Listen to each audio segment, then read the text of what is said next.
ತರ ಡ್ರೆಸ್ ನೋಡ್ತಾ ಇದ್ದೀರಾ? ಡಿಸೈನರ್ ಹತ್ರ ಹೋಗಕ್ ಟೈಮ್ ಇಲ್ಲ, ಸೊ ನಿಮ್ ಸ್ಟೋರ್ ಅಲ್ಲಿ ಡಿಸೈನರ್ ವೇರ್ ತರ ಎಕ್ಸ್ಕ್ಲೂಸಿವ್ ಆಗಿರೋ ತೋರಿಸಿ. ನನ್ ಮಗಳ ಎಂಗೇಜ್ಮೆಂಟ್, ಅವಳು ಹಾಕೊಳ್ಳೋ ಡ್ರೆಸ್ ಸಿಂಡ್ರೆಲಾ ತರ ಇರ್ಬೇಕು, ಆ ತರ ತೋರಿಸಿ. ಬನ್ನಿ ಮೇಡಮ್, ತೋರಿಸ್ತೀನಿ. ಅತ್ತೆ, ವೀರ್ ಇನ್ನೂ ಬಂದೇ ಇಲ್ಲ. ಅವ್ನ್ ಬರ್ತಾನೆ ಬಿಡು, ನಾವ್ ಅಷ್ಟ್ರಲ್ಲಿ ಸೆಲೆಕ್ಟ್ ಮಾಡ್ತಿರೋಣ. ಹೌದು ಬೇಬಿ, ಸೆಲೆಕ್ಟ್ ಮಾಡಕ್ಕೆ ಟೈಮ್ ಬೇಕಲ್ಲ, ಅಷ್ಟ್ರಲ್ಲಿ ವಿರಾಟ್ ಬಂದ್ಬಿಡ್ತಾನೆ. Come come, don't worry. Baby, ಇದ್ ನೋಡು. ಇದ್ ಯಾವ ತರ ಡಿಸೈನ್ ಮಾಮ್? ಹೇಗೂ ಬಂದಿದೀವಲ್ಲ ಬೇಬಿ, ಸ್ವಲ್ಪ ಬೇರೆ ಬಟ್ಟೆನೂ ನೋಡು. ಯಾವ್ದೇ ತಗೊಂಡ್ರು ವಿರಾಟ್ ಬಟ್ಟೆಗೆ ಮ್ಯಾಚ್ ಆಗ್ಬೇಕು ಅಷ್ಟೇ. ಸೊ ಹಾಗಾದ್ರೆ ನಿನ್ ಜೊತೆ ನಾವು ಬಂದಿರೋದು ವೇಸ್ಟ್. ಮತ್ತೆ ನೀವೇನ್ ಬೇಕಾದ್ರೂ ಅನ್ಕೊಳ್ಳಿ ಅತ್ತೆ. ಅದ್ಗೆ ವಿರಾಟ್ ಇಲ್ಲಿಗ್ ಬರ್ದೆ ಇವಳು ಬಟ್ಟೆ ತಗೊಳಲ್ಲ. ಮೊದ್ಲು ಅವನಿಗೆ ಫೋನ್ ಮಾಡಿ ಕೇಳಿ ಎಲ್ಲಿದ್ದಾನೆ ಅಂತ. ಸರಿ, ಮಾಡ್ತೀನಿ ಇರು.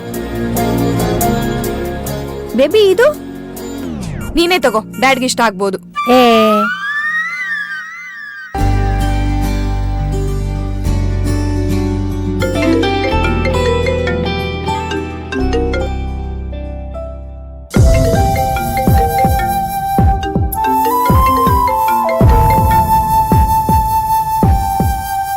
ಇವ್ನು ಯಾಕೆ ರಿಸೀವ್ ಮಾಡ್ತಿಲ್ಲ?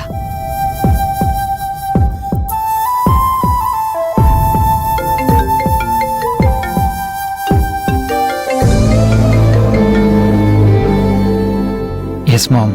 ನನ್ ಫೋನ್ ರಿಸೀವ್ ಮಾಡಕ್ ಆಗಲ್ವಾ ವಿರಾಟ್ ನಿನ್ ಕೈಲಿ? ಶಾಪಿಂಗ್ ಬರ್ತೀನಿ ಅಂತ ಹೇಳಿ ಎಷ್ಟೊತ್ತಾಯ್ತು, ಯಾಕಿನ್ನೂ ಬಂದಿಲ್ಲ? ನಿನಗೂ ಇಶಾನಿಗೂ ಬಟ್ಟೆ ಪರ್ಚೇಸ್ ಮಾಡ್ತಾ ಇದೀವಿ. ಮಾಮ್, ಇವತ್ತಷ್ಟೇ ಮದ್ವೆಗೆ ಒಪ್ಕೊಂಡಿದ್ದೀನಿ. ಇಮಿಡಿಯೇಟ್ ಶಾಪಿಂಗ್ ಅಂದ್ರೆ ನನ್ಗೂ ಅಡ್ಜಸ್ಟ್ ಆಗಕ್ ಸ್ವಲ್ಪ ಟೈಮ್ ಬೇಕಲ್ವಾ? ಮದ್ವೆಗೆ ಒಪ್ಕೊಂಡಿದ್ಯಾ ಅಂದ್ಮೇಲೆ ಅಡ್ಜಸ್ಟ್ ಆಗೋದೇನಿದೆ?